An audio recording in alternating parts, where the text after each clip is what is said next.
आम शहरियों को महफूज मकामात तक पहुँचाने के लिए यूक्रेन के 2 शहरों में जंगबंदी मारियुपोल और वोलोनावा में लोगों को निकालने के लिए बनाए गए कॉरिडोर। बेलारूस में मुज़ाकरात के दौरान दोनों मुल्क इस पर हुए थे मुत्तफिक।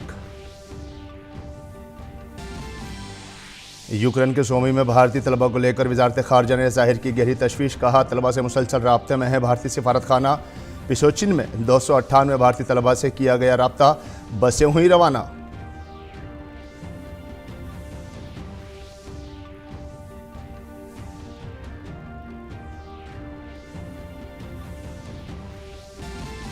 जंगज़दा यूक्रेन से भारतीय शहरियों को महफूज वापसी के लिए ऑपरेशन गंगा जारी।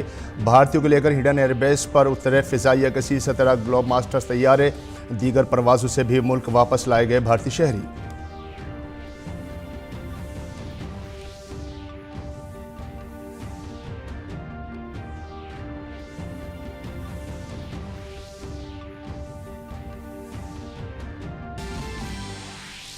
रूस ने दारिस्ता तौर पर फर्जी खबरें फैलाने पर 15 साल जेल के इल्तिज़ाम वाला कानून किया पास। BBC और CNN ने रूस में रोकी रिपोर्टिंग। फेसबुक समेत कई वेबसाइट्स रूस में ब्लॉक।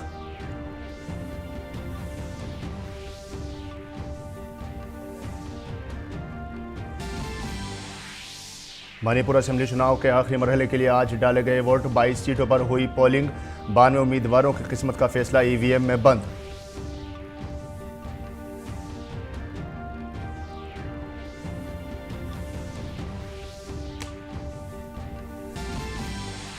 और भारत और श्रीलंका के दरमियान मोहाली टेस्ट के दूसरे दिन भारत ने 8 विकेट पर 574 रन बनाकर डिक्लेयर की इनिंग। रविंद्र जडेजा ने स्कोर की सेंचुरी, जबकि R अश्विन ने बनाई निस सेंचुरी। जवाब में श्रीलंका ने 4 विकेट पर बनाए 108 रन।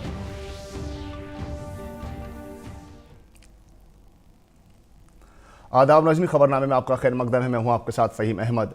रूस ने जनूबी यूक्रेन के 2 शहरों मारियुपोल और वोलोनावा में जंगबंदी का ऐलान कर दिया है। इसका मकसद इन इलाकों से आम शहरियों को निकालकर महफूज मकामात पर पहुंचाना है।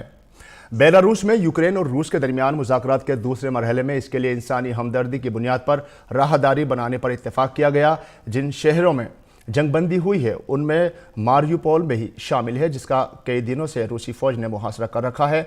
उधर मारियुपोल के मेयर ने कहा है कि वो रूस की जंगबंदी के बाद शहरियों को महफूज मकामात पर मुंतकिल करने के लिए काम शुरू कर रहे हैं। भारत ने यूक्रेन के सोमी में भारतीय तलबा की हिफाजत पर गहरी तशवीश का इजहार किया है। वजारत खारजा के तर्जुमान ने ट्वीट किया कि हम यूक्रेन के सोमी में भारतीय तलबा के बारे में बहुत फिक्रमंद हैं। हमने मुतादिद ज़राए से रूस और यूक्रेन की हुकूमतों पर जोर दिया है कि वो हमारे तलबा के लिए एक महफूज राहदारी बनाने के लिए फौरी तौर पर जंगबंदी कर दें। हमने अपने तलबा को हिफाजती तदाबीर इख्तियार करने का मशवरा दिया है। तलबा पनाहगाह के अंदर रहें और गैर ज़रूरी तौर पर ख़तरात मोल ना लें। वजारत और हमारा सिफारत खाना तलबा के साथ मुसलसल राब्ते में हैं। दूसरी जानिब भारत पिसोचिन में मौजूदा 298 भारतीय तलबा को निकालने के लिए भी इक़दाम कर रहा है। यूक्रेन में वाक़ भारतीय सिफारत खाने ने ट्वीट किया कि हमारी पिसोचिन में अपने 298 तलबा के तक पहुंच रहे हैं। बसें रवाना कर दी गई हैं जिनके जल्द पहुंचने का इम्कान है। तमाम लोगों से गुजारिश है कि हिफाजती तदाबीर और एहतियाती तदाबीर अमल करें, महफूज रहें, अपने हौसले को बरकरार रखें।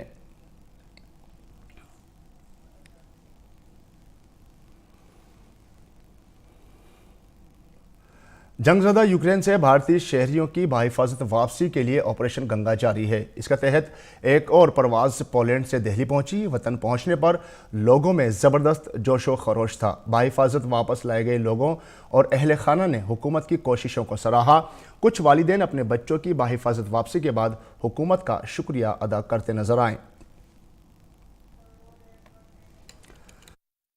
इंडियन एम्बेसी ने नो डाउट बहुत अच्छी हमें सर्विस प्रोवाइड करी है and they did a lot for us, for students. Sir, मैं जितनी भी तारीफ़ करूं अपने गवर्नमेंट की उतनी कम। अगर वो नहीं होती तो शायद आज हमारे बच्चे सुरक्षित नहीं होते हैं। आज जो कुछ भी संभव है वो गवर्नमेंट की तरफ से है। आज हमारे बच्चे अगर हमें मिले हैं तो ये गवर्नमेंट की ही वजह से मिले।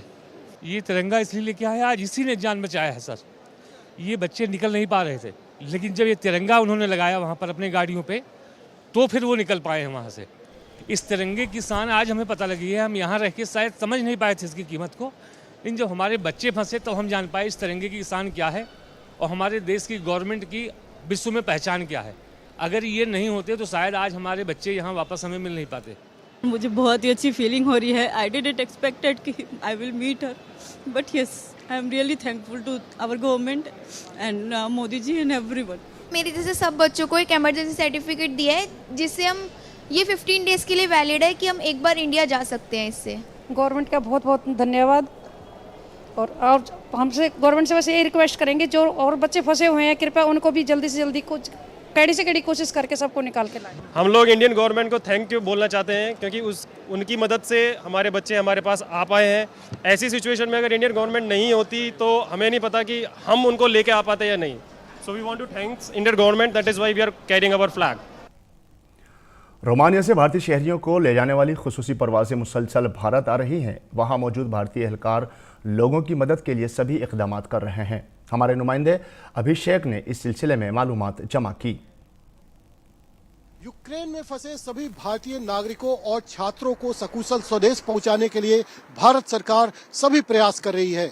यह प्रधानमंत्री नरेंद्र मोदी की दूरदर्शिता ही है कि अभी तक 80% से ज्यादा छात्रों को विशेष विमानों द्वारा भारत पहुंचाया जा चुका है। इसके लिए भारत सरकार के 4 मंत्री पिछले 1 सप्ताह से लगातार यूक्रेन के सीमावर्ती देशों में कैंप किए हुए हैं। अगर हम रोमानिया की बात करें तो 26 फरवरी से ऑपरेशन गंगा के तहत अब तक 25 फ्लाइट ऑपरेट किए जा चुके हैं। इन 25 फ्लाइट के जरिए 5455 भारतीय नागरिकों छात्रों को स्वदेश पहुंचाया जा चुका है। इनमें से 23 फ्लाइट रोमानिया की राजधानी बुखारेस्ट से भारत रवाना की गई, जबकि 2 फ्लाइट सुचेवा से भारत भेजी गई है। आज भी बुखारेस्ट से 2 फ्लाइट दिल्ली और मुंबई के लिए दोपहर बाद रवाना की जाएगी, जिसमें यूक्रेन से आए भारतीय छात्रों को स्वदेश भेजा जाएगा।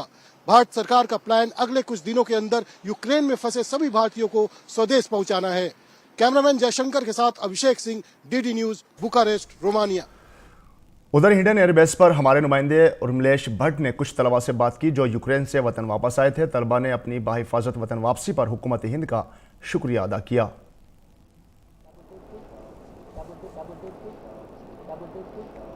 वहाँ पे हालात तो बुरा है थोड़ा सा, लाइक अटैक सब। हमें 24 को फर्स्ट एक्सप्लोजन की आवाज़ से ही हम उठे थे। फिर 2-3 दिन तो हम रात को बंकर्स में ही गुजारे। फिर जिस दिन कर्फ्यू हट चुका था, जब समझौता की बात हुई थी, तो उस दिन हम रेलवे स्टेशन जाने की कोशिश की है ताकि हम कीव से निकल सके। बॉर्डर क्रॉस करते वक्त हमें कोई दिक्कत नहीं हुई, क्योंकि उस बॉर्डर पे इतना भीड़ सब नहीं था जैसे पोलैंड बॉर्डर में सब है। फिर हमने वहाँ से आते ही इंडियन एम्बेसी के ऑफिशियल आए, उन्होंने हमें बस में एकोमोडेशन लेकर गए। बहुत अच्छा होटल था। फिर वहाँ हमारा सब अच्छे से उन्होंने रखा, खाना पीना सब अरेंज किया। फिर हम 2 तारीख को होटल आए थे और 4 का हमारा फ्लाइट था। तो क्या कुछ कहेंगे आप एयरफोर्स को और भारतीय सरकार? मैं उनका शुक्रिया करना चाहूँगी कि इतना मुश्किल समय में उन्होंने इतना रैपिडली एक्ट किया। Indian embassy Ukraine, Indian embassy Slovakia, फिर अब और भी काफ़ी सारे ऑर्गेनाइजेशन उन्होंने हमारी हेल्प की थी। और उन्होंने इंडियन एयरफोर्स खास करके भेजा हमारे लिए। ऐसा भी नहीं कि सिविलियन फ़्लाइट का इंतज़ार किया, उन्होंने मिलिट्री एयरक्राफ्ट भेजी जो यूजुअली सिविलियंस के लिए यूज़ नहीं होता है। तो ये बहुत ही अच्छी बात है और मैं बहुत थैंकफुल हूँ, बहुत ग्रेटफुल हूँ इस चीज़ के लिए। थैंक्स फॉर इंडिया गवर्नमेंट, जिन्होंने बहुत हमारे लिए हेल्प की। और एयरफोर्स भी बहुत बढ़िया थी वो, और सेफ लैंडिंग हुई हमारी। Actually, the traveling from like Poland to here, it's very good. India took us again food, shelter, everything is fine. The way they helped is amazing, because they helped bring the dogs also. That's the best thing I can say from this evacuation, because no other country has done it. Only they gave importance to the dogs also to bring it back. So this is the best initiative India has taken. जब भी Indian citizens problem में आए हैं, ये पहले भारत सरकार या Indian air force सबसे पहले, या इंडियन आर्मी, मिलिट्री, ये डिफेंस पर्सनालिटीज़ सबसे पहले फर्स्ट लाइन में खड़े थे हमें प्रोटेक्ट करने के लिए, या हमें वहाँ से बचा के अपनी कंट्री लाने के लिए। तो I am very grateful and thankful that I am an Indian citizen and I am very happy कि मैं बहुत सेफली अपने घर पहुँच गई हूँ। अक़वाम मुत्तहिदा के इंसानी हुकूक़ के आला तरीन इदारे ने रूस के हमलों की जद में आने वाले यूक्रेन में इंसानी हुकूक़ की निगरानी के लिए 3 रुकनी कमेटी तश्कील देने का फैसला किया है। इंसानी हुकूक़ कौंसिल में रूस के हमले के बाद कई मगरबी ममालिक ने इस हवाले से तजावीज़ पेश की थी। इसके हक़ में 32 और मुखालिफत में 2 वोट पड़े, जबकि 13 अरकान वोटिंग से गैर हाजिर रहे। गैर हाजिर ममालिक में चीन भी शामिल है, जबकि सिर्फ रूस और अर्टीरिया ने इस तजवीज़ की मुखालफत की। यूक्रेन ने रूस की फ़ौजी कार्रवाई पर अक़वाम मुत्तहिदा के इंसानी हुकूक़ कौंसिल पर फौरी बहस का मुतालबा किया, जिसमें बेशतर अरकान ने रूस की मजम्मत की।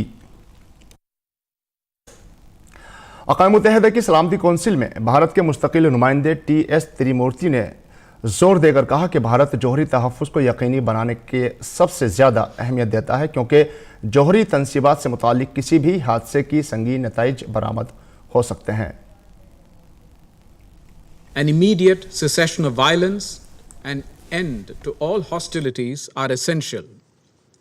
We continue to carefully follow the developments regarding the safety and security of Ukraine's nuclear power reactors and facilities. India attaches the highest importance to ensuring safety and security of nuclear facilities, as any accident involving the nuclear facilities may have severe consequences for public health and the environment. India accords the highest priority to the discharge by the IAEA of its safeguards and monitoring activities in accordance with its statute in an effective, non-discriminatory and efficient manner. We have also noted the latest information available with regard to the nuclear power plants and facilities in Ukraine, including today's updates provided by the DG IAEA on the current situation. NATO ने Ukraine को no fly zone का मुतालबा मुस्तरद कर दिया है। NATO के secretary general जेनेजा Stoltenberg ने कहा है कि वो यूक्रेन की हिमायत के लिए कदम बढ़ा रहे हैं, लेकिन बराह रास्त कदम उठाने से एक वसी और वहशियाना यूरोपी जंग छिड़ सकती है। दरियासना यूक्रेन के सदर व्लादिमीर ज़ेलेंस्की ने नेटो के यूक्रेन को नो फ्लाई जोन करार न देने के फैसले पर कड़ी तनकीद की है। We have made it clear that we are not going to move into Ukraine, neither on the ground or in the Ukrainian airspace. And of course, the only way to implement a no-fly zone is to send NATO planes, fighter planes, into Ukrainian airspace, and then impose that no-fly zone by shooting down Russian planes.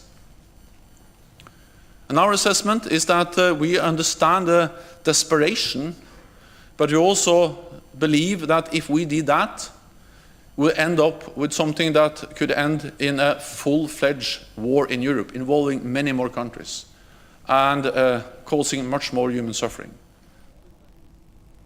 Ukraine के सदर Vladimir Zelensky ने NATO के Ukraine को no fly zone करार न देने के फैसले पर कड़ी तनकीद की है। उन्होंने कहा कि नेटो के इस फैसले से रूस को बमबारी जारी रखने की हरी झंडी मिल गई है। Сьогодні відбувся саміт НАТО, слабкий саміт. Today there was a NATO summit, a weak summit, a confused summit, a summit where it was clear that not everyone considers the battle for Europe's freedom to be the number one goal. All the people who will die starting from this day will also die because of you, because of your weakness, because of your disunity. Today, the leadership of the alliance gave the green light for further bombing of Ukrainian cities and villages, having refused to set up a no-fly zone. You could have closed the skies, but I do not know who you can protect, and if you are able to protect your countries, the countries of the alliance. अक़वाम मुत्तहिदा में Ukraine के सफ़ीर Sergei कशल्चिया ने अक़वाम मुत्तहिदा की सलामती council की हंगामी इजलास में रूस पर इल्ज़ाम लगाया कि वो यूक्रेन के सबसे बड़े जौहरी पावर प्लांट के कंट्रोल के बारे में झूठ बोल रहा है और ख़बरदार किया कि अगर वहाँ ऑपरेशन में खलल पड़ा तो फिर आसपास रहने वाले हज़ारों लोगों की ज़िंदगी ख़तरे में पड़ जाएगी।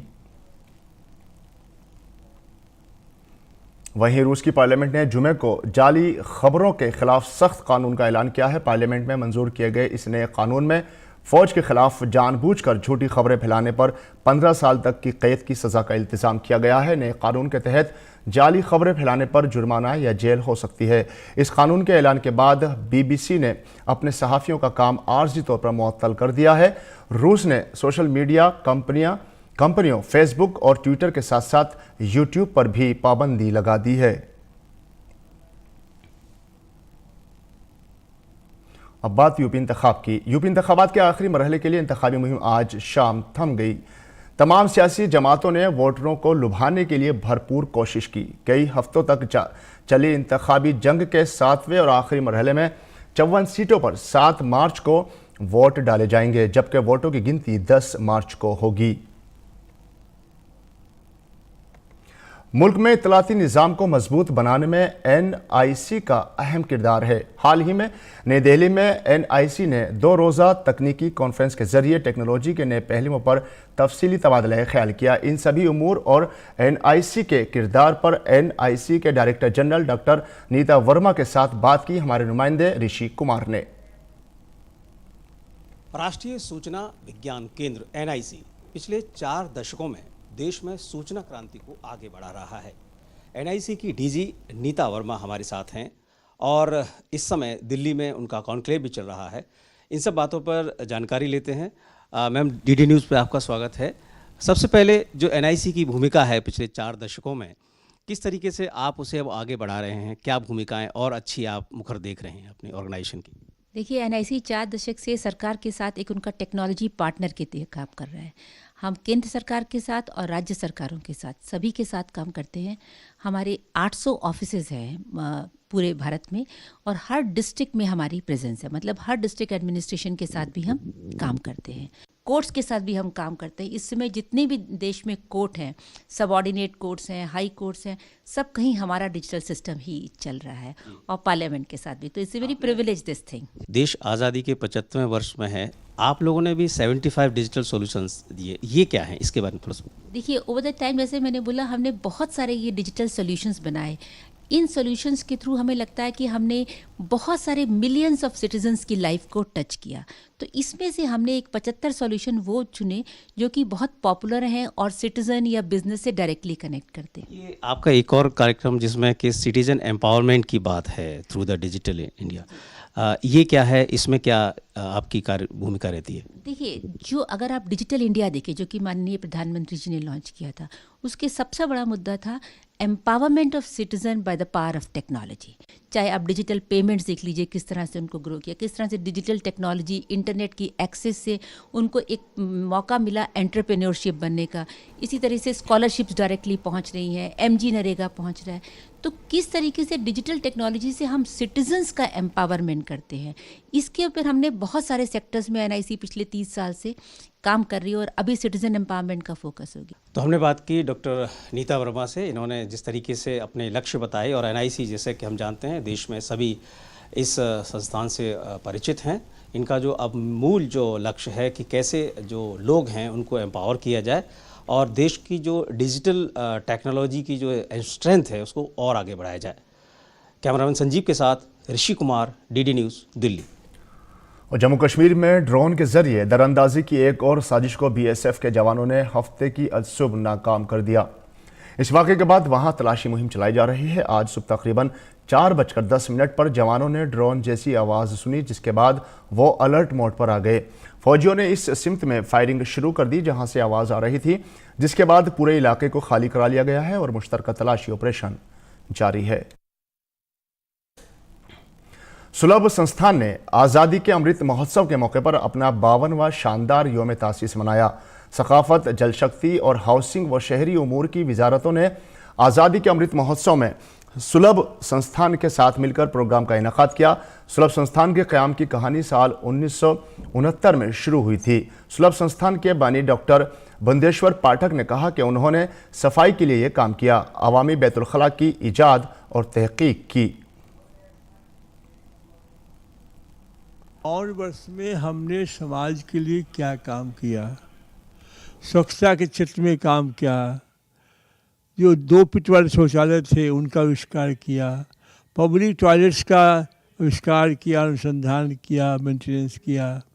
तो सैनिटेशन के बारे में एक संवाद दिया हमने सारी दुनिया को कि इस टेक्नोलॉजी से आप खुले रूप में शौच करने की जो प्रथा है और जो मैला ढोने की प्रथा है, छुआछूत की प्रथा है, इसको आप समाप्त कर सकते हैं। अमृत महोत्सव का कार्यक्रम किस प्रकार चलाया जाए और सुलभ का उसमें योगदान क्या होगा, और 75 जो केंद्र हैं जहाँ जहाँ हम लोग करने जा रहे हैं उसकी दशा दिशा क्या होगी, इस पर हम लोग चर्चा करेंगे। खेल की खबरों में भारत और श्रीलंका के दरमियान सीरीज का पहला टेस्ट मोहाली में खेला जा रहा है। दूसरे दिन का खेल खत्म होने तक श्रीलंका ने 4 विकेट के नुकसान पर 108 रन बना लिए हैं। इसके पहले भारत ने 8 विकेट पर 574 रन बनाकर इनिंग्स डिक्लेयर कर दी। भारत की जानिब से रविंद्र जडेजा ने सबसे ज़्यादा 175 रन बनाए और नॉट आउट रहे। उनके अलावा ऋषभ पंत ने 96, रविचंद्रन अश्विन ने 61 और हनुमा विहारी ने 58 रन बनाए। दूसरी जानिब श्रीलंका की जानिब से देमोथ करुणारत्ने ने और लाहिरथौर मीना ने इनिंग्स का आगाज किया। अजीम ऑस्ट्रेलियाई क्रिकेटर शेन वॉर्न इंतकाल कर गए। उनकी उम्र 52 साल थी। शेन वॉर्न अब तक के अजीम तरीन लीग स्पिनर्स में से एक थे। वॉर्न की इंतजामी टीम की जानिब से जारी बयान के मुताबिक थाईलैंड में उनकी मौत हुई। इसकी वजह दिल का दौरा ख्याल किया जा रहा है। वॉर्न ने 1995 से 2007 के दरमियान 145 टेस्ट और 194 वनडे खेले। दोनों फॉर्मेट्स में उन्होंने मजमूई तौर पर 1001 विकेटें हासिल की। ऑस्ट्रेलिया के साबिक विकेटकीपर बल्लेबाज रॉडनी मार्श ने भी इंतकाल कर गए हैं और मार्श ने 74 साल की उम्र में दुनिया को अलविदा कहा। उन्हें एक हफ्ते कबल दिल का दौरा पड़ा था। मार्श ने ऑस्ट्रेलिया के लिए फर्स्ट क्लास टेस्ट और वनडे समेत मजमूई तौर पर 445 मैच खेले। रॉडनी मार्श ने टेस्ट क्रिकेट में 3 सेंचुरियों की मदद से 3633 रन बनाए। और आखिर में सुर्खियां एक बार फिर। आम शहरियों को महफूज मकामात तक पहुंचाने के लिए यूक्रेन के 2 शहरों में जंगबंदी मारियुपोल और वोलोनोवा में लोगों को निकालने के लिए बनाए गए कॉरिडोर। बेलारूस में मुज़ाकरात के दौरान दोनों मुल्क इस पर हुए थे मुत्तफिक।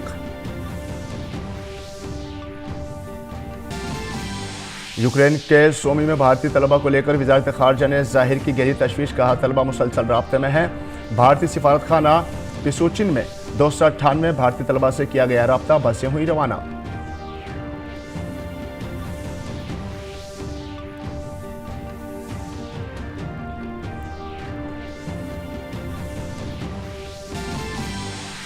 जंगज़दा यूक्रेन से भारतीय शहरियों को महफूज वापसी के लिए ऑपरेशन गंगा जारी। भारतीयों को लेकर हिडन एयरबेस पर उतरे फ़िज़ाइया के C-17 ग्लोब मास्टर तैयारे। दीगर परवाज़ों से भी मुल्क वापस लाए गए भारतीय शहरी।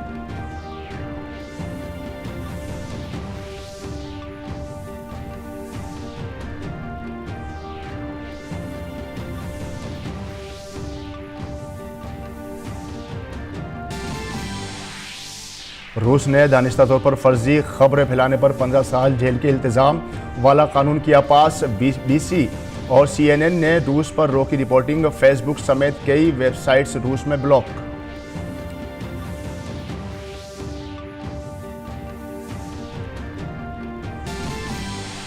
मणिपुर असेंबली चुनाव के आखिरी मरहले के लिए आज डाले गए वोट। 22 सीटों पर हुई पोलिंग। 92 उम्मीदवारों की किस्मत का फैसला EVM में बंद।